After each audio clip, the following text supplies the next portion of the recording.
फळा फुलांचा मळा पाहिजे, आनंदाचा सोहळा पाहिजे.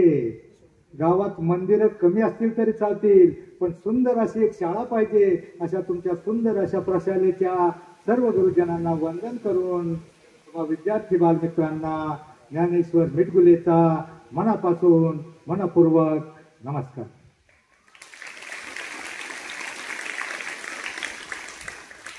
नमो मातृभूमी, नमो मातृभूमी तिथे जन्मलो मी, त्या भूमीमध्ये जन्मलो. आपला हिंदुस्थान जगामध्ये भारतीय संस्कृतीचा डंका ज्या स्वामी विवेकानंदांना परदेशात वाजवला. आमच्याकडे सांगण्यासाठी काय होतं? त्यांच्या देशामध्ये वाफेचं इंजिन निघालं होतं, रेल्वे गाडी निघाली होती, सुधारणा झाली होती, सगळं प्रगत झालं होतं. पण त्यावेळेला आमच्या देशामध्ये सांगण्यासारखं काय होतं? त्यांच्या देशामध्ये स्वामी विवेकानंद गेल्यानंतर आपला भगवद्गीता हा ग्रंथ त्यांनी सगळ्यात खाली मांडला. खाली मांडल्यावर स्वामी विवेकानंदांना वाईट वाटलं नाही, पण ते असे म्हटले आयोजकांना, बरोबर आहे तुमचं, कारण सगळ्या देशातल्या ग्रंथांचं जे वजन आहे ते पेलवण्याची ताकद फक्त आमच्या भगवद्गीतेमध्ये आहे, म्हणून तुम्ही केलं ते बरोबर केलं असं म्हटल्याच्या नंतर त्यांनी तो ग्रंथ वर मांडला. वर मांडल्यावर ते म्हटले, कारण सगळ्या देशामध्ये, सगळ्या जगातील प्रत्येक देशामध्ये जी संस्कृती आहे त्या संस्कृतीचं मूल्यमापन, मानवी मूल्यांचं जे मूल्य सांगितलंय ती आमची भगवद्गीता आहे. ती खरं तर सगळ्यात वरच पाहिजे. तुम्ही बरोबर केलं.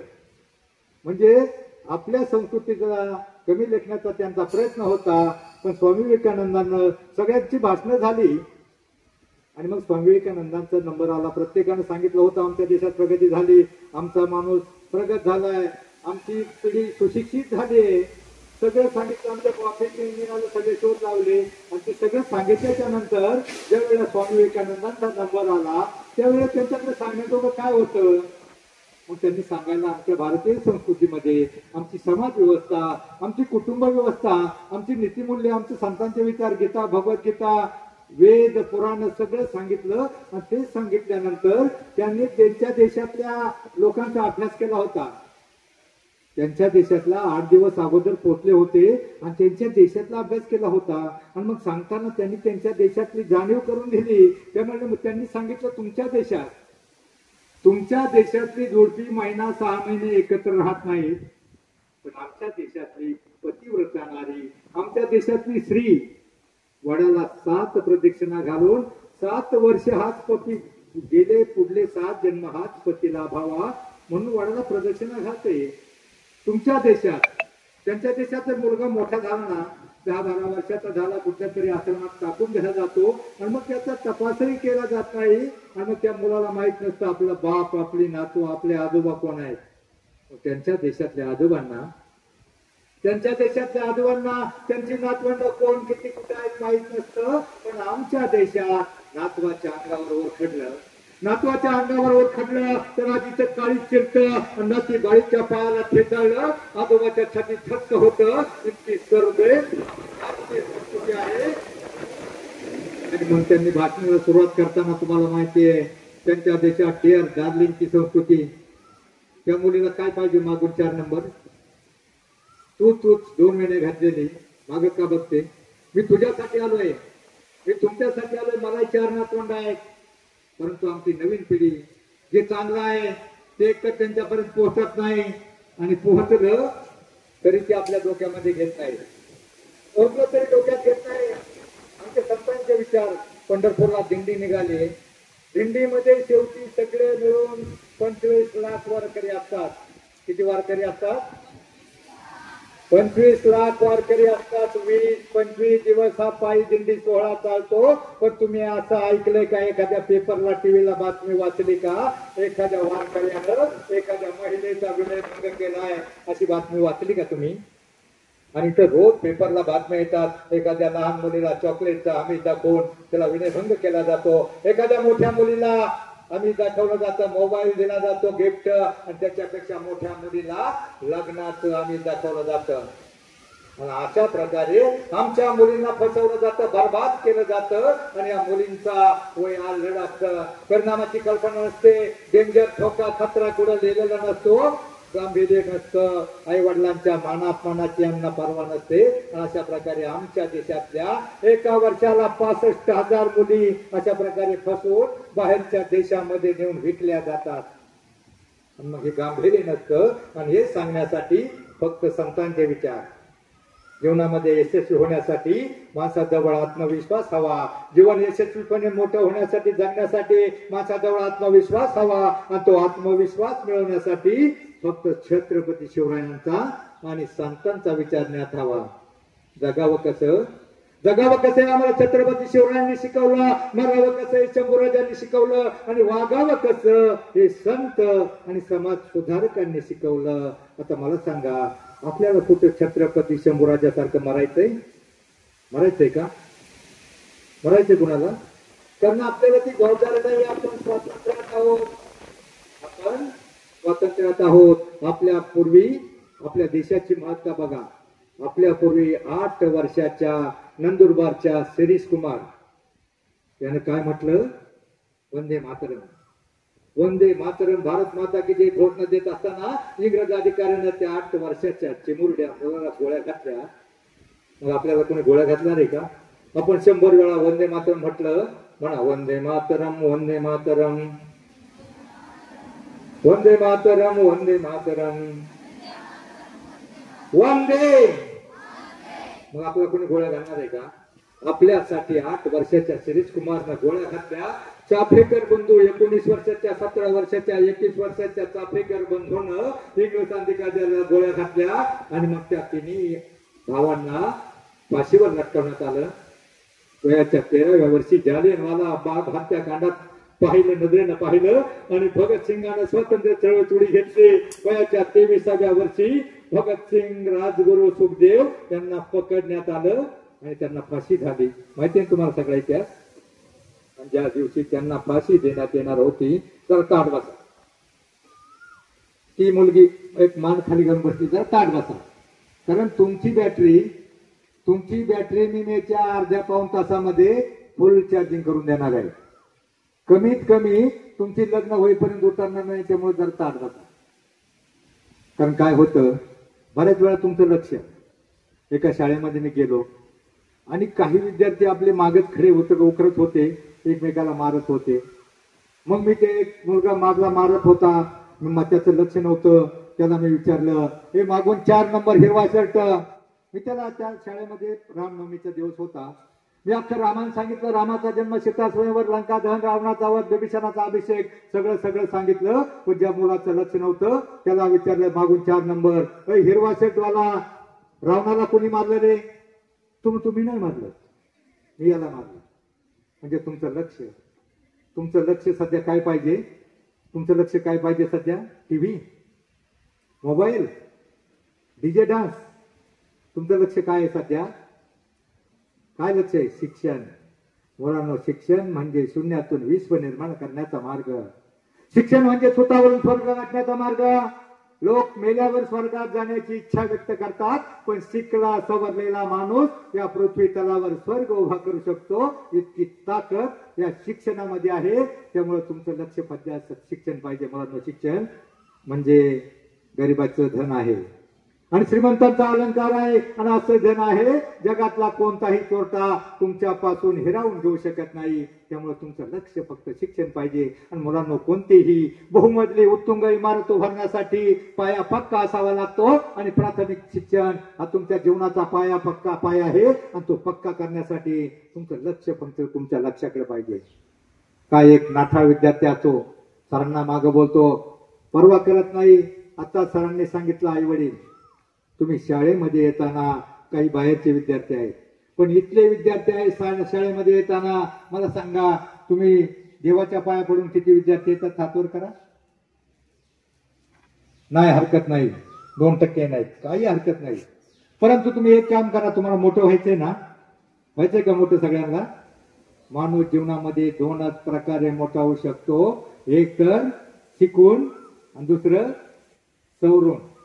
शिकून म्हणजे शिक्षण आणि सवरून म्हणजे सवरून सकारात्मक अर्थाचे जेवढे शब्द सत्य सदाचार संयम सुविचार प्रत्येक संतांच्या विचारामध्ये माणसाचं जीवन बदलण्याचं सामर्थ्य असतं। एक चांगला विचार घेऊन जगण्याचा वागण्याचा प्रयत्न केला तुमच्यातला प्रत्येक जण मोठा होऊ शकतो। परंतु काय होतं अलीकडे 9वी 10वीला मुलगा गेल्यावर त्याला वाटतं अरे सर मला ओरडतात, माझा बाप मला ओरडतो आणि मग तो मागे बोलण्याचा प्रयत्न करतो। असाच एक मुलगा 10वी मधून 11वीला गेला 12वीला गेला आणि ती 10वी 12वीची मुलं जरा ताट बसा। एका मुलाला शिक्षकाचा राग यायचा वडिलांचा राग यायचा तर म्हणतो काय मी मला एवढा मोठा झालोय मी हिरो टाईप कपडे घालून फिरतोय आणि माझा बाप मला ओरडतोय। बाप सारखा सांगायचा अरे काय चपला सायकल उलटी पालटी पडली जरा नीट ठेव हे पाय पोचणं सरळ कर आणि ही लाईटची बटन सगळी चालू ठेवलेत तुला काही कळतं का किती लाईटचं बिल येतं आणि पाण्याचे नळ तू सारखे चालू ठेवले पाण्याचं महत्व पाणी वाचवा पाणी जिरवा हे आपल्या देशात पाण्याचा दुष्काळ आहे यंदा झालाय फक्त सुकाळ। मग तो बाप सारखा ओरडायचा ओरडल्यावर त्या 10वीच्या पोरांनी ठरवलं आता 11वी 12वी झाले 11वी 12वी झाल्यावर त्याने ठरवलं आता कुठंतरी बाप सारखा ओरडतोय बापाचा राग यायचा आणि ते पोरग बाहेर गेलं। त्याने ठरवलं आता 12वी झाली ना मी 12वीच्या सुट्टीमध्ये कोणतरी कंपनीमध्ये नोकरी शोधतो आणि नोकरी शोधल्यावर जातो आणि तिकडे छोकरी पटवतो आणि तिकडे तडफडतो। त्या बापाचं बोलणं खायलाच नको आणि मग ते गेलं 12वी झाल्यावर कुठे मिळणार आहे काम घाई फिरलं 1.5 महिनाभर फिरत होतं त्याच्या आईने सांगितलं पोरग वनवन हिंडते नोकरीसाठी अहो काहीतरी बघा। मग त्या बापाला माहित होतं एक नवीन कंपनी चालू झाली गावाच्या बाहेर आणि मग त्याने सांगितलं आईला तर सांग त्या कंपनीमध्ये जा। आईला सांगितलं त्या कंपनीमध्ये गेलं आणि कंपनीमध्ये गेल्यावर मोठी कंपनी होती गेट मधून आतमध्ये एंट्री केली आणि जशी गेट मध्ये आतमध्ये एंट्री केली तर सगळे पाण्याचे 10-15 नळ असे होते सगळे चालू होते पाणी रस्त्यावर चाललं होतं। त्यानं ते पाहिलं पाणी चालू असताना त्याला बापाचे शब्द आठवले अरे काय गाडवा तुला कळतं का नळ चालू किती पाणी वाया घालवतो। बापाचे शब्द आठवले त्या सनकीमध्ये त्यानं अख्खे नळ बंद केले।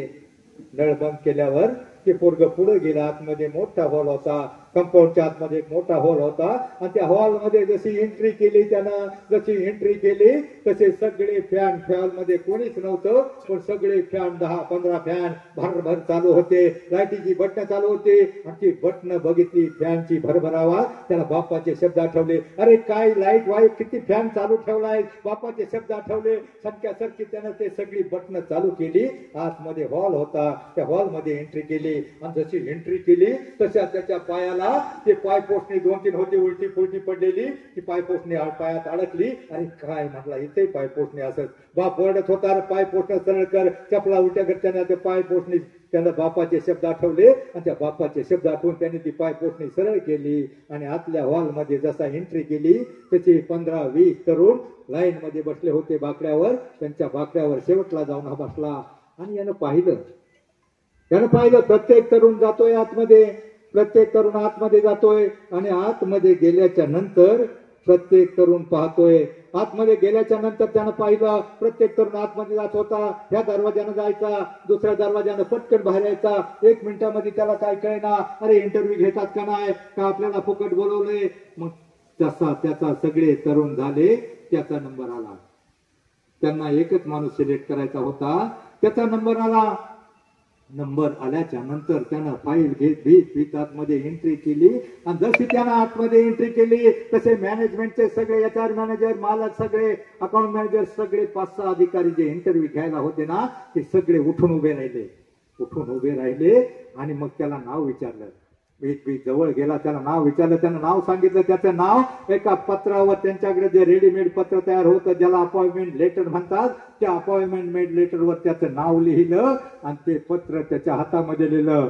त्यानं वाचलं अपॉइंटमेंट लेटर काय भानगड आहे काही विचारलं नाही इंटरव्ह्यू नाही माझी चेष्टा तर करतात का नाही गांगारल्यासारखा तो उभा होता त्याच्या चेहऱ्यावरचं प्रश्नचिन्ह त्या अधिकाऱ्यानं HR मॅनेजर ह्युमन रिसर्च तो प्रत्येक चेहऱ्यावरचे भाव ओळखतो त्या अधिकाऱ्यानं ओळखलं याला प्रश्न पडलाय मला कसं सिलेक्ट केलं तर त्याने असं विचारलं तुला असं वाटलं ना आम्हाला कसं सिलेक्ट केलं काही इंटरव्ह्यू नाही काय नाही तुला कसं सिलेक्ट केलं हो म्हटला तर मग त्यानं त्या अधिकाऱ्याने सांगितलं आमचा इंटरव्ह्यू मुळात असा होता आमचा मीटर मुळात असा होता, गेट पासून हॉल पासून दरवाजापर्यंत प्रत्येक ठिकाणी सीसीटीव्ही कॅमेरे लावले होते आणि त्या सीसीटीव्ही कॅमेऱ्यामध्ये आम्ही पाहत होतो आतमध्ये येताना कोणता मुलगा काय करतोय. एकाही मुलानं लाईट बंद केली नाही, एकाही मुलानं नळ बंद केला नाही, एकाही मुलानं पाय पोचणं सरळ केलं नाही. मग तूच असा एकमेव मुलगा आम्ही पाहिला आमच्या सीसीटीव्ही कॅमेऱ्यामध्ये, तू नळही बंद केले, लाईटही बंद केली, पाय पोचणं सरळ केलं. तुझ्यावर तुझ्या आई वडिलांचे असे संस्कार आहेत, त्यामुळे तू असा संस्कारित मुलगा आहे, त्यामुळं आम्ही तुला सिलेक्ट केलं. आता मला सांगा मुलांनो, त्याने संस्कार म्हणून हे केलं होतं का भीतीने केलं होतं? पण आई वडिलांचे संस्कार होते, आई वडील रागवत होते, त्यामुळे त्यांना प्रत्येक ठिकाणी त्याचा इंटरव्ह्यू मध्ये पास झाला होता. आणि मग त्याच्या डोक्यामध्ये चूक पेटली. आपला बाप आपल्याला जो सांगत होता, घडी घडीला रागावत होता, घडी घडीला ओरडावत होता, दरडावत होता, रडवत होता, पण त्याच वेळेला तो बाप आपल्याला घडवत होता. मग त्या बापानं घडवलेला संस्कारामुळे, बापाच्या ज्या शब्दामुळं तो इंटरव्ह्यू मध्ये पास झाला, त्याला नोकरी मिळाली. मुलांना तुमचे आई वडील शिक्षक तुम्हाला घडवत असतात. जगामध्ये 3च गुरु असतात, खरे गुरु आई वडील आणि शिक्षक. आई वडील शिक्षक आणि हे एक आध्यात्मिक गुरु असतो. त्या आध्यात्मिक गुरुपर्यंत तुम्ही पोहोचत नाही.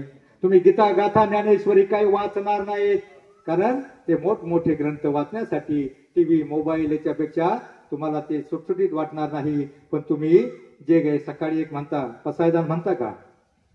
पसायदान म्हणता का? पसायदान कशामध्ये आहे ते तुम्हाला माहिती आहे का? पसायदान कशामधलं आहे? कोणी लिहिले? कोणी लिहिले सांगता का उठून? कोणी? ज्ञानेश्वरांनी.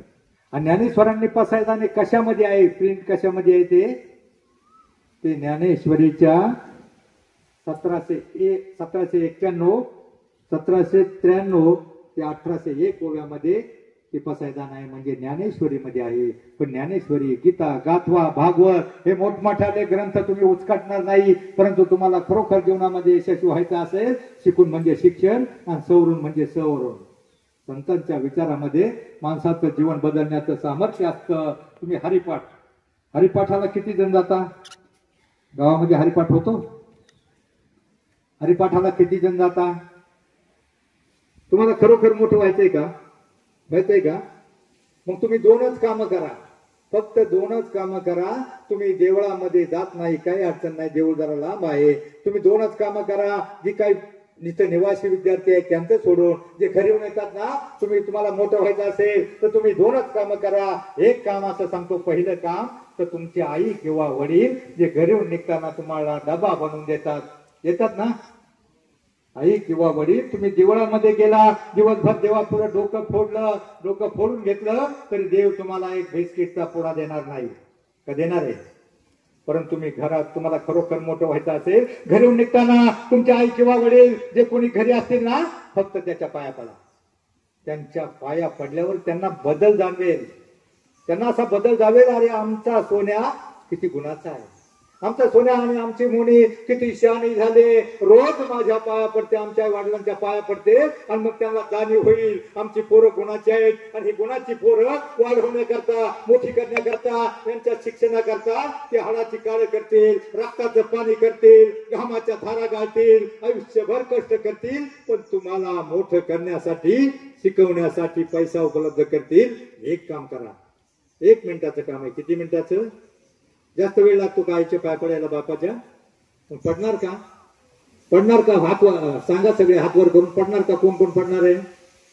नक्की मोठे व्हायचे, आई वडिलांच्या पाया पडाल. मित्रांनो, आई वडिलांसारखं दुसरं खाली हात करा, दुसरं दैवत नाही. फक्त 1 मिनिट जाईल तुमचा, येताना निघताना दप्तर घेण्याच्या अगोदर 1 मिनिट आई वडिलांच्या पाया पडा. आणि बघा, दुसरं एक काम सांगतो तुम्हाला, आठवड्यामध्ये किती तास असतात? 2च फक्त मार्ग आहेत. आठवड्यात किती तास असतात? आठवड्याचे एका दिवसाचे किती तास? आणि मग एका आठवड्याचे किती होतात? 24 7 किती तास? कुणाचा 24चा फळापाठ नाही का? किती तास सांगा मोठ्याने पटकन. 24 7 168 तास. 25 7 175. बघा, पाडा येत नसला ना 25चा येतो आपल्याला. 25 सत्तर 175 आणि मग त्याच्यातून 7 वजा करायचे. जर पाडा आठवत नसेल तर 168 तास. आठवड्याचे 168 तास. त्या 168 तासापैकी फक्त रविवारच्या सुट्टीतला 1 तास, 1 तास फक्त तुम्ही कारणे लावा. 168 तासापैकी 1 तास तुम्हाला काय करायचंय, फक्त घरातले आई वडील कुणीतरी जे असेल ना, एखादं म्हातारं माणूस, आई वडील कुणी, आजोबा आजी, म्हातारं माणूस, त्याला घ्यायचं आणि गावामध्ये हरिपाठ होत असतो. ज्याला घर जवळ लांब आहे फार 2-3 किलोमीटर ते जाऊ द्या, पण 1 किलोमीटरच्या आतमध्ये ज्याचं घर आहे त्याने आठवड्यातला फक्त 1 तास त्यानं आपल्या आईला, वडिलांना, कोणाला चुलत्याला, बापाला, कोणाला घेतलं आणि आठवड्यातला रविवारच्या सुट्टीतला 1 तास तो हरिपाठामध्ये गेला आणि त्या हरिपाठामध्ये जी माणसं जशी म्हणतात ना त्यांच्या बरोबर म्हणू लागला, हरिमुखे म्हणा, हरिमुखे म्हणा, पुण्याची गणना कोण करी, असोने संसारी जीव हे वेग करी. आणि त्या हरिपाठामध्ये काय होतं माहितीये का, तुम्हाला अभ्यास करण्यासाठी तुमचं डोकं शांत पाहिजे ना, का डोक्यामध्ये डीजे वाजला पाहिजे. मग त्या 1 तासामध्ये हरिपाठामध्ये काय होतं, एक माणूस एक जण म्हणत असतो इवलेशे रोप लावेले द्वारी, दुसरा म्हणत असतो त्याच्या पुढलं वाक्य म्हणत असतो, आणि ते म्हणत असताना तो मागं पुढे नाचत असतो. त्यावेळेला व्यायामही होतो. आपण योगा डे होता ना परवा, त्यावेळेला व्यायामही होतो. आणि हरिपाठातला 1 अभंग 38 नंबरला अभंग आहे, तो 1 अभंग फक्त डोक्यामध्ये घेतला ना, अवघाची संसार सुखाचा करीन, आनंदे भरीन तिन्ही लोक.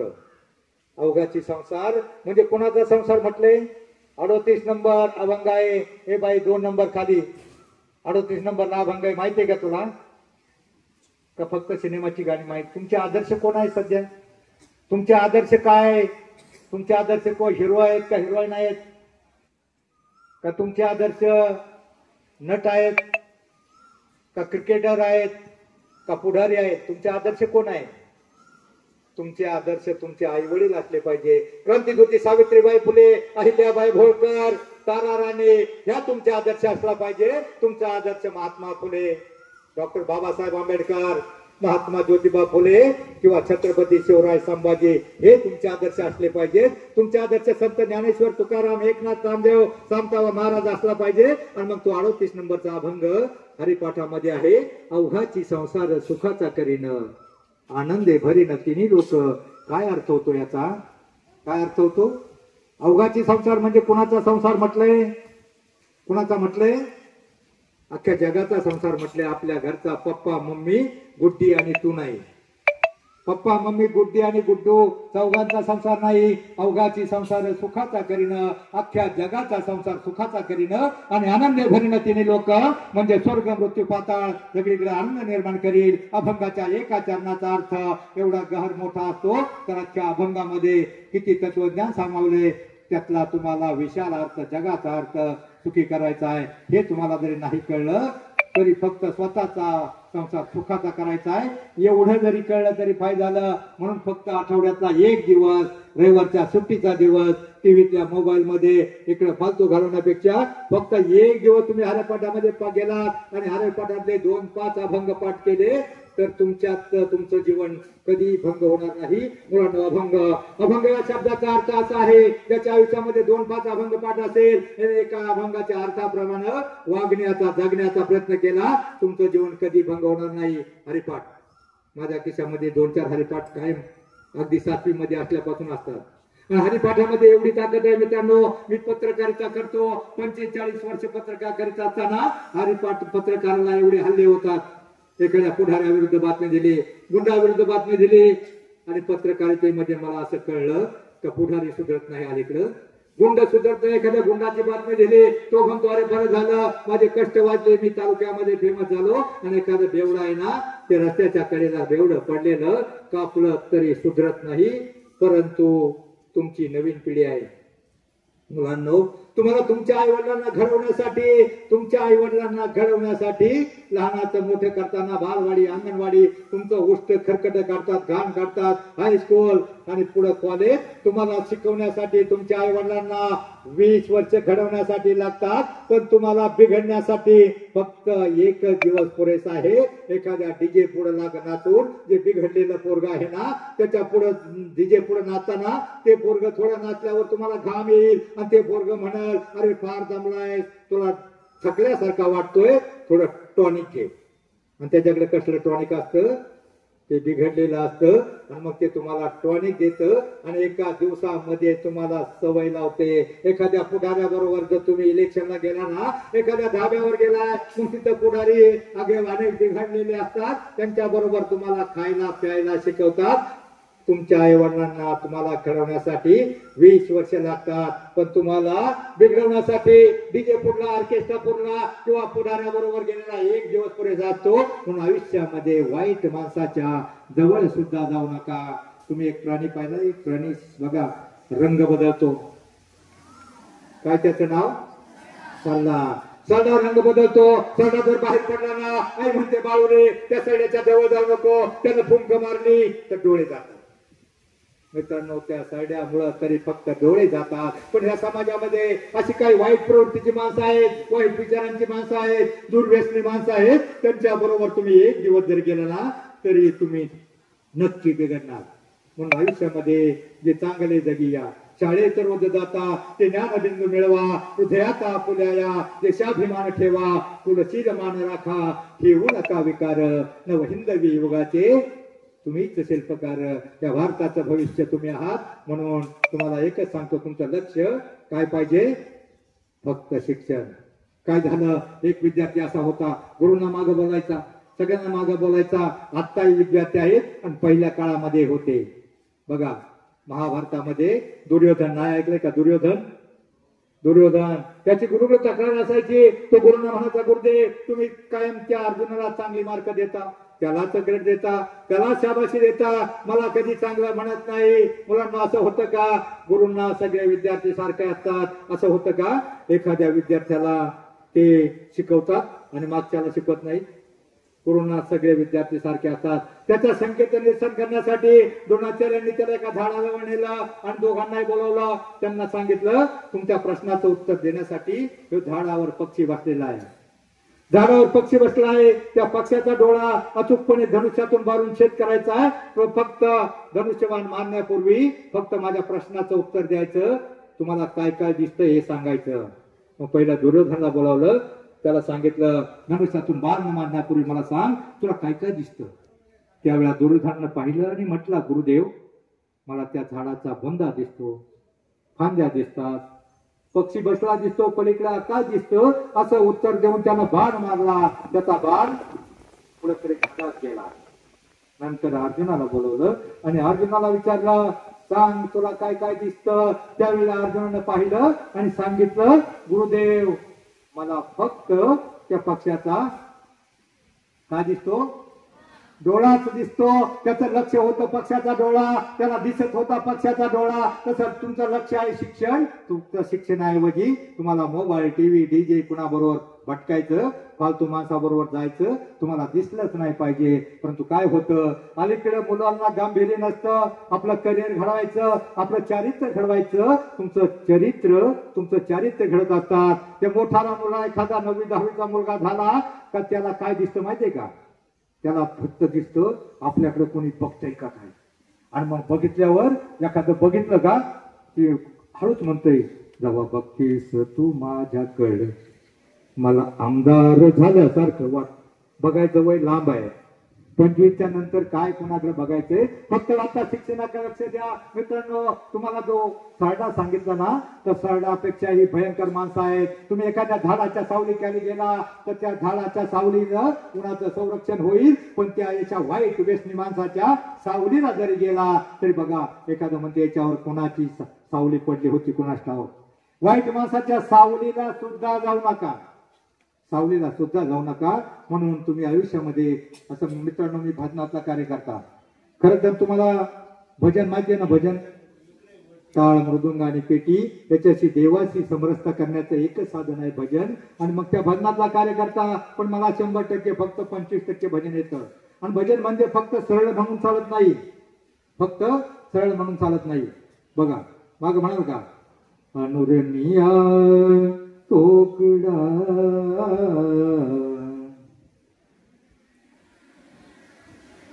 तुका आताच्या एवढा,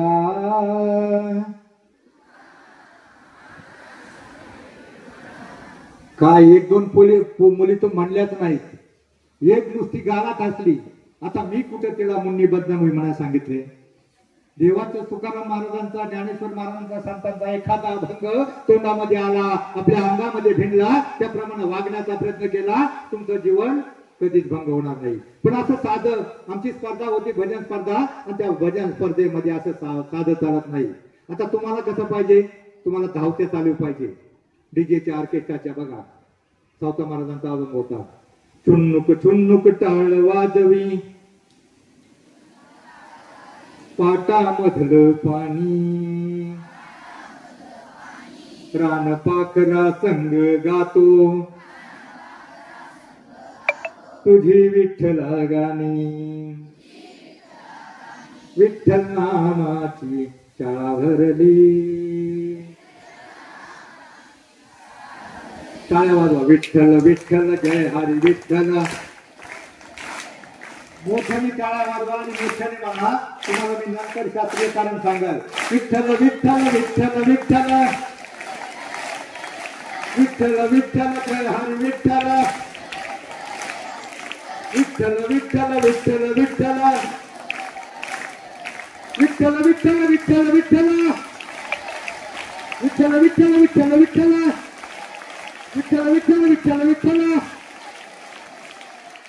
आता खरोखर ज्याने जोराने टाळ्या वाजवल्या, हाताला झिंझिण्या झाल्या ना, खरोखर ज्याने टाळ्या वाजवल्या त्याच्या हाताला झिंझिण्या झाल्यावर रक्तवाहिन्या अख्ख्या प्रवाहित होतात. आणि ज्याने जोराने विठ्ठल म्हणलंय, विठ्ठल या शब्दावर जोर दिला बघा, विठ्ठल विठ्ठल विठ्ठल शब्दावर आपल्या अंत करण्यापासून हृदयावरून सगळ्या रक्तवाहिन्या प्रवाहित होतात. हातानं टाळी आणि तोंडानं विठ्ठल. फक्त दिवसातून 5 वेळा जरी म्हणला एखादा अभंग तरीही त्याचं शास्त्रीय कारण सांगतो. सगळ्या रक्तवाहिन्या प्रवाहित होतात. पायाच्या नखापासून डोक्याच्या शिरापर्यंत सगळ्या रक्तवाहिन्या प्रवाहित होतात. आणि जो मुलगा किंवा मुलगी आयुष्यामध्ये दिवसातून फक्त 5 मिनिट हाताने टाळ्या वाजवून विठ्ठल विठ्ठल म्हणले, एखादा अभंग म्हणेल, आयुष्यामध्ये त्या मुलाला मुलीला बीपी, तुम्ही बघता बघा घरात म्हाताऱ्या माणसाला बीपी होतो.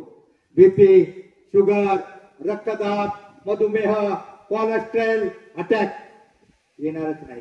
अटॅक म्हणजे काय होतं, आपल्याला बसायची सवय लागते, आपल्याला अगदी आळसाची सवय लागते, आपण हालचाल करत नाही, आणि मग त्यामुळं बीपी, शुगर, मधुमेह, रक्तदाब होतं. आयुष्यामध्ये फक्त 5 मिनिट हे काम करा. फक्त 1 तास आपल्या आजोबाला आणि आजीबाला घेऊन हरिपाठाला जा. हरिपाठामध्ये एक जण एक वाक्य म्हणत असतो, अवघाची संसार सुखाचा करीना, दुसरा म्हणतो आनंदे भरेल तिन्ही लोक. एका पुढचं एक म्हणत असताना त्या माणसाच्या डोक्यामध्ये प्रपंचातल्या, जगातल्या, विश्वातल्या कोणत्याही अडचणी काही उरत नाहीत. त्याच्या डोक्यामध्ये फक्त एकच असतं, हरिपाठामध्ये पुढलं वाक्य काय म्हणायचं. त्यावेळेला काय होतं, त्याला देव भेटायची गरज नसते, त्याच्यात देव निर्माण होतो. आत्मा हाच परमेश्वर. आणि मग त्यावेळेला त्याचं चित्त, बुद्धी शांत, एकाग्र, पवित्र, स्थिर होते. आणि स्थिर होण्यासाठी, तुमचं मन बुद्धी स्थिर होण्यासाठी, तुमचा अभ्यास करण्यासाठी तुम्हाला चित्त बुद्धी जर शांत झाली ना, त्यावेळेला तुम्हाला वर्षभर ती एनर्जी पुरेल. तुम्ही हरिपाठाला जाता, 25 लाख वारकरी असतात, 25 लाख वारकरी असतात. आम्हाला कळसाचं दर्शन होता नाही, रेटारेटी होते. परंतु काय होतं माहितीये का, आम्हाला एखादं विचारतात, देव आहे का, देव आहे का, देव आहे का, हो आहे ना, नाही आहे, दिसणार नाही. तुम्हाला लाईट आहे का नाही, ती दिसते का वायर मध्ये. कोरोना होता का नव्हता, कोरोनाचा जंतू दिसत होता का, पण तो होता. तसा देव आहे. प्रत्येक आम्हाला जाताना आमच्या दिंडीमधल्या वारकऱ्याचे आमचे सफेद कपडे पाहिल्यावर, एकदा आमची गाडी पंक्चर झाली, 2012-11ची गोष्ट असेल. गाडी पंक्चर झाल्यावर आम्ही आतूळ जवळ एका टायरवाल्या जवळ वळलो. आणि मग त्या टायरवाल्याना जो जरा थोडा तरुण होता, तो काहीतरी नापास झाला होता, टायर काढायच्या धंद्यात आला होता 10वीला 11वीला. आणि मग त्याला सुचलं आमची फिरकी घ्यावा. तो म्हणला, बाबा कुठं पंढरपूरला चालला का. म्हणलं हा. मग मला सांगा, पंढरपूरमध्ये तुम्हाला देव दिसला का, देव भेटला का. मी म्हटलं दिसला, भेटला, मला दिसला. हजारो देव भेटतात मला, रोज हजारो देव भेटतात. माझ्या दृष्टीनं देव कोणता आहे माहिती आहे, माझ्या दृष्टीतला देव, देवाची संख्या किती कोटी आहे मुलांनो, 33 कोटी. पण 33 कोटी नाही, 33 कोटी म्हणजे 33 प्रकारचे. अशी संकल्पना असावी. तुम्ही 33 देवांची नावं सांगू शकणार नाही, पण आजही माझ्या व्याख्येमध्ये 33 कोटी देव आहे. माझ्या प्रश्नाचं उत्तर दिलं, मी त्याला पुस्तक देणार आहे आणि त्याच्या नावानं ते लायब्ररीला राहणार आहे आणि हरिपाठ देणार आहे. जो मुलगा 2 अभंग पाठ करील एका महिन्यामध्ये, त्या मुलाला हरिपाठ देणार आहे, त्याचा नंबर लिहून घेणार आहे आणि त्याला महिन्यानं फोन करून विचारणार आहे. आणि मग मी काय सांगत होतो, मला आता काय सांगत होतो, त्यानं विचारलं देव आहे का? म्हटलं आहे. देव चराचरामध्ये सगळीकडे नसानसामध्ये म्हटलंय, कुठं देव नाही? देव सगळीकडे आहे. पण तो म्हणला तुम्हाला दिसला का नाही? तो म्हणला काय देव नाही, तुम्ही उगाच आपली भोळी बाबळी लोक उगाच पंढरपूरला जाता, टाइमपास करता. मी त्याला म्हटलं देव आहे, मला सांग हवा आहे का? त्याला विचारलं. आम्ही म्हटलं, तो म्हटला आहे सगळीकडे आहे. मग आम्ही विचारलं सगळीकडे हवा आहे आणि मग सगळीकडे जर हवा आहे, आमच्या टायर मधली हवा गेली, आम्ही तुझ्याकडे का आलो? तर तुझ्याकडे प्रेशर आहे. तसा देव सगळीकडे आहे, विश्वामध्ये आहे, पण त्या पंढरपूरला गेल्यावर तिथं प्रेशर आहे. तिथं गेल्यावर आमच्या वारकऱ्याला कळसाचं दर्शन झाल्या तरी जी ऊर्जा मिळते, शक्ती मिळते, ती ताकद मिळते. त्या ताकदीच्या जीवावर आमचा वारकरी शेतकरी वर्षभर आपल्या शेतामध्ये राबत असतो. जी ऊर्जा मिळते आणि मग त्याचा देवाची व्याख्या त्याने विचारला नाही. 25 लाख वारकरी असतात आणि वारकरी आमचा सोहळा बघण्यासाठी मुलींनो जा कान करून नाही का? आमचा हा सोहळा, आदर्श सोहळा बघण्यासाठी बाहेरच्या देशातल्या 15-20 लोक येतात. त्यातल्या काही लेडीज असतात आणि ते कुतूहलानं बघत असतात. अरे ही लोक एवढे आनंदाने का नाचतात, फुगड्या खेळतात, माऊली माऊली ज्ञानोबा तुकाराम सगळा गदर करताना ही लोकांना एवढा आनंद कसला होतो? How happy. त्यांच्या आनंदाचं कारण काय? त्यांना नवल वाटतं. कारण मित्रांनो, कोणताही श्रीमंत माणूस असला ना त्याला पैसा नक्की मिळेल, पण सुख, समाधान आणि शांती ही फक्त वारकऱ्यांनाच मिळते. मोठ्या माणसाला, श्रीमंतीला बीपी, शुगर या चक्रवाती अडकलेले असतात. म्हणून आम्हाला काय सांगत होतो मी? हे बळा लक्ष आहे का तुझं? काय सांगत होतो? आता काय सांगत होतो? काय सांगत होतो मी? तिथं 25 लाख वारकरी येतात, 10-15 हजार बाहेरच्या मॅडम असतात, लाल गोरी लोक असतात, त्या हाफ चड्डीवाल्या, हाफ बनेनवाल्या बाया. त्यांना नवल वाटतं. यांना कसा काय एवढा आनंदानं काय नाचतात, काय भानगड आहे? या वारकरी, हे अनाडी घोडे बागळे सफेद कपडेवाले वारकरी, एवढा कसला आनंद मिळतोय. आणि मग त्यांना नवल वाटतं. आणि मग त्या वाखरीपासून पंढरपूर पर्यंत लाईन लागलेली असते. एका मागोमाग एक दिंडे असतात रोडच्या दोन्ही बाजूला आणि मध्ये डिव्हायडरवर आमच्या म्हाताऱ्या बाया बघत असतात वारीतलं. आणि त्यांच्या पाठीमाग त्या हाफ चड्डीवाल्या, हाफ बनियनवाल्या बाया असं डोकावून बघतात, असं टाचा वर करून बघतात आमच्या म्हाताऱ्या बायामुळं आणि म्हणतात हो वंडरफुल, हो वंडरफुल. आमची म्हातारी म्हणते अय भावाने, हे वंडरफुल नाही पंढरपूर आहे. पण बाहेरच्या देशातल्या लोकांना आमच्या संस्कृतीचा एवढा आनंद आम्हाला मिळतो. आमचा आनंद फक्त अध्यात्म परमार्थ संस्कारात आहे आणि संस्कार फक्त संतांच्या वाङ्मयातूनच मिळतात. म्हणून माझी विनंती आहे तुम्हाला, मी पहिला मुद्दा सांगितला, सगळ्यांनी हात वर केलाय. रोज येताना आई वडिलांच्या पाया पडा, आई बापास देव माना, वंदा गुरुजनांना. एवढं काम करा आणि यांचे आशीर्वाद हेच तुम्हाला मोठं करणार आहेत. आणि दुसरा आठवड्यातला 1 तास खरोखर विठ्ठलाचे आण घेऊन सांगतो, जो मुलगा आठवड्यातला 1 तास आपल्या बापाला चुलत्याला, तुमचा बाप जर एखादा दारू गुटखा खात असेल ना, तुमच्यामुळं ते म्हणणार माझं पोरग किती शहाण्यासारखं वागतंय. आठवड्यातला 1 दिवस 1 तास हरिपाठाला अर्धा तास लागतो. फक्त 1 तास हरिपाठाला जा. तुमच्यातला प्रत्येक जण जर मोठा नाही झाला तर मी बॉन्डवर लिहून देईल, याची जबाबदारी आयुष्यभर मी घेईल. फक्त 1 तास आठवड्यातला हरिपाठ. तुमचे 2-5 अभंग पाठ करा. अभंगामध्ये एवढी ताकद आहे, त्या हरिपाठामध्ये एवढी ताकद आहे. मी 45 वर्ष पत्रकारिता करतो. माझ्यावर 3 वेळा हल्ले झाले. मी बेळगावला असताना तिथं दंगल होते, हिंदू मराठा कन्नड, आणि त्या दंगलीमध्ये मी पत्रकार असल्यामुळं मला कंपनीच्या कामासाठी मी पलीकडे जायचा. तरीही ते पत्रकार त्यांना काही सुचत नसतं, दगडफेक चालू असायची. त्या दंगलीमधला एक दगड मला लागला आणि तो दगड कुठे लागला? नेमका माझ्या खिशावर लागल्या. माझ्या खिशामध्ये 2-3 हरिपाठ होते. ते हरिपाठ चेपले, किसा फाटला, पण मला काही झालं नाही. पोलीस मध्ये मी कराडला असताना एका पोलिसांना एका महिलेला, शेजारच्या महिलेला त्रास द्यायचा.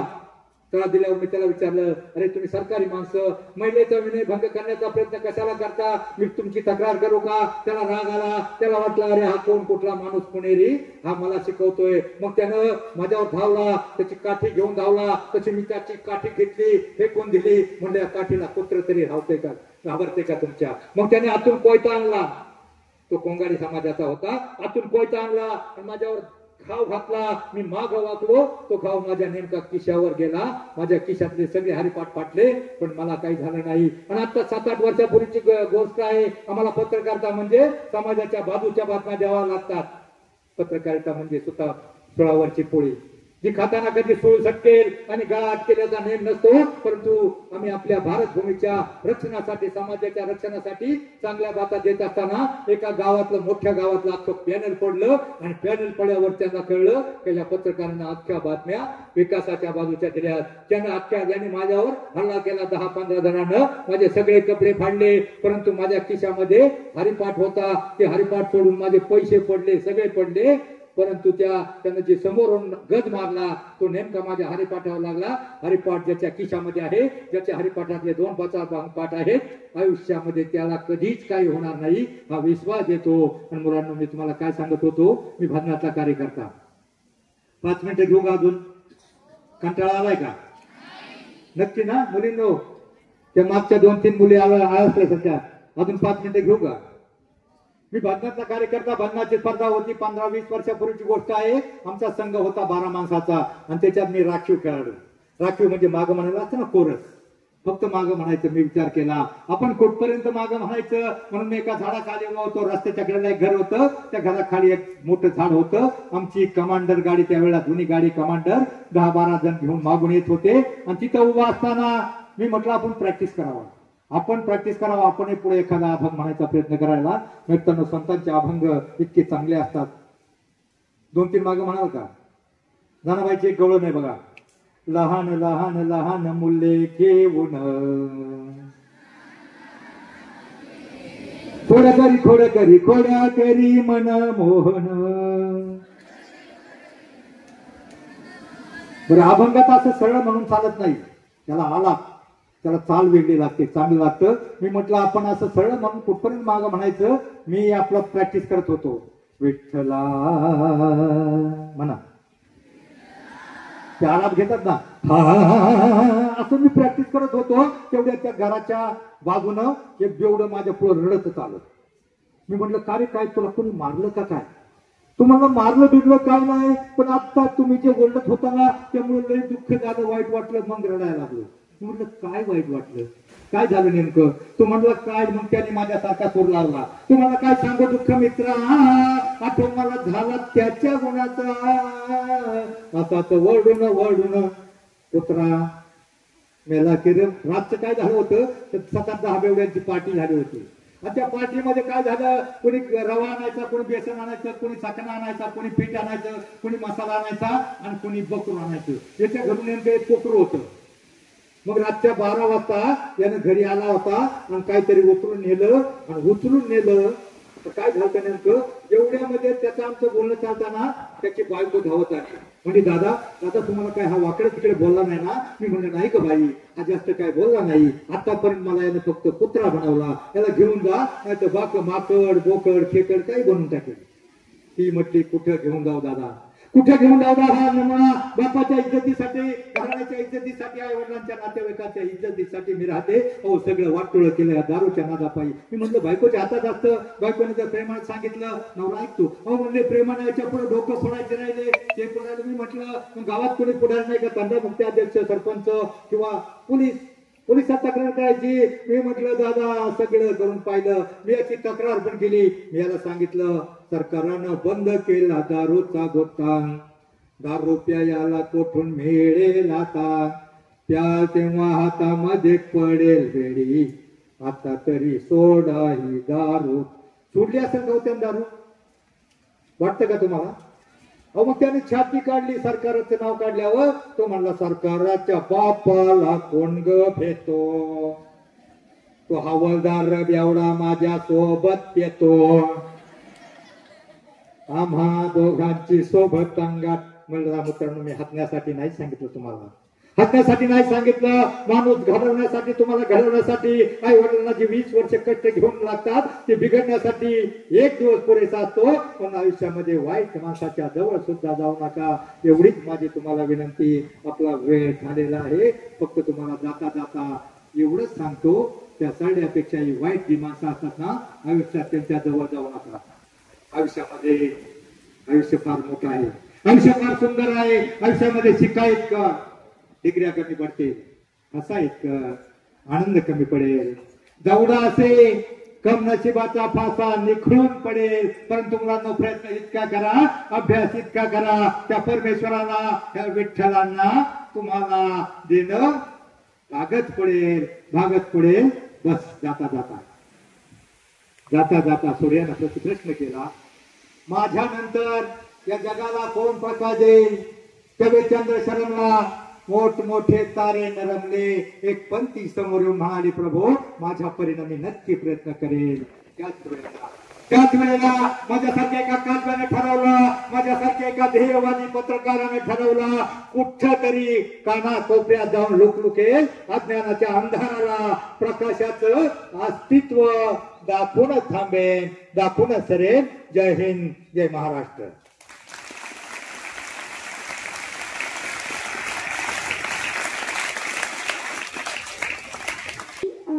राजारामराजे राजमाता येसुबाई आणि राजमाता ताराराणी. तुम्हाला छत्रपती शिवरायांच्या सगळ्यांना मुलाची आणि सुनेचं नाव माहिती नव्हती, तर या मुलीने सांगितलं त्या मुलीचं नाव लिहे आणि लायब्ररीला भेट, आणि तुला हा एक हरिपाठ, ज्यांना कोणाला हरिपाठ पाहिजे 2 अभंग पाठ करणारा हरिपाठ मोफत देणार आहे. धन्यवाद. अजूनही प्रश्न असतात पण वेळ झालेला आहे. धन्यवाद. रंग भरण्याचं काम केलं, ज्यांनी प्रबोधनाची कासाठी धरलेली आहे. समाजाची सेवा करायची, प्रबोधन करायचंय, वारकरी संप्रदाय वाढवायचा आहे, त्याचबरोबर स्वातंत्र्य लढायचं आहे, त्याला थोडासा स्पर्श, असं सगळं काही एकत्र सामावलेलं हे अतिशय सुंदर असं प्रवचन, हे व्याख्यान म्हणता येईल. अगोदर सांगितल्याप्रमाणे हरिभक्तपरायण ज्ञानेश्वर महाराज मुदगुले अखंड महाराष्ट्र नव्हे तर देशामधून माझा वारकरी पंढरीच्या पांडुरंगाच्या दिशेने वाटचाल करतोय. आणि ती वाटचाल करत असताना लाखो भाविक त्याच्यामध्ये विठ्ठलाचं नामस्मरण करताय. बाळी चंदनाचा टिळा, तुळशी माळ गळा, नित्य आंबा लागला, पांडुरंगा तुझा लाला, असं हे पांडुरंगाचं नामचिंतन करत असताना अखंड महाराष्ट्र नव्हे देशातून जगातून वारकरी पंढरीच्या दिशेने वाटचाल करत असताना सरांनी सांगितल्याप्रमाणे आपल्याला जाता येत नाही, म्हणून आपल्या विद्यालयामध्ये अशा पद्धतीची प्रवचन रूपी सेवा व्याख्याने आयोजित केली जातात, ज्याच्यामधून परमार्थाची आवड निर्माण होऊ देवा आणि हा परमेश्वराबद्दल आपल्या मनामध्ये भक्ती वाढावी, त्यासाठी फार सुंदर असं हे प्रवचन, विवेचन, चिंतन, मनन, व्याख्यान या ठिकाणी आज आपल्या समोर.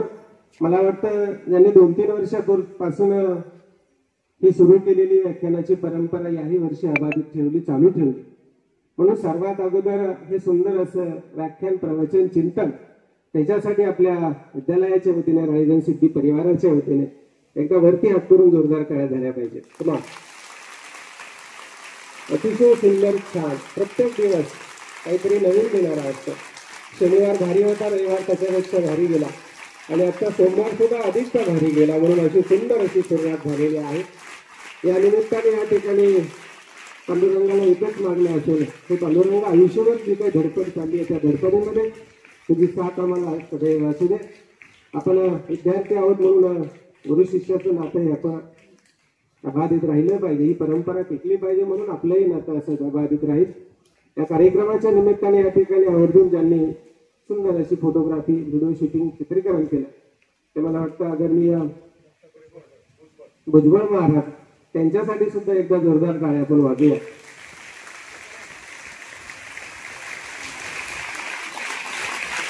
या गोरशा चिंतनाच्या निमित्ताने, व्याख्यानाच्या निमित्ताने या ठिकाणी अतिथी देवो ही आपली संस्कृती आहे, परंपरा आहे आणि कुणाच्या ऋणात राहू नये आणि मरू सुद्धा नाही. म्हणून रुग्णातलं राहता या ठिकाणी महाराजांचा छोटासा सन्मान झाला पाहिजे. ते आपल्या विद्यालयाचे प्राचार्य आदरणीय सोपानराव घाले सर आपले शुभ त्या ठिकाणी श्रीफळ देऊन सन्मान करावा. त्यासाठी एकदा जोरदार टाळ्या. कमाल. फार सुंदर, अतिशय सुंदर छान फुलशंकर जेव्हा तेव्हा वेळ मिळेल तेव्हा या आमच्या विद्यार्थ्यांना या ठिकाणी अशाच पद्धतीचं मार्गदर्शन, अशाच पद्धतीचं प्रबोधन आणि राळेगण सिद्धी विद्यालयातील व्याख्यानाचा हा व्हिडिओ आपल्याला आवडल्यास लाईक, शेअर आणि सबस्क्राईब नक्की करा. धन्यवाद.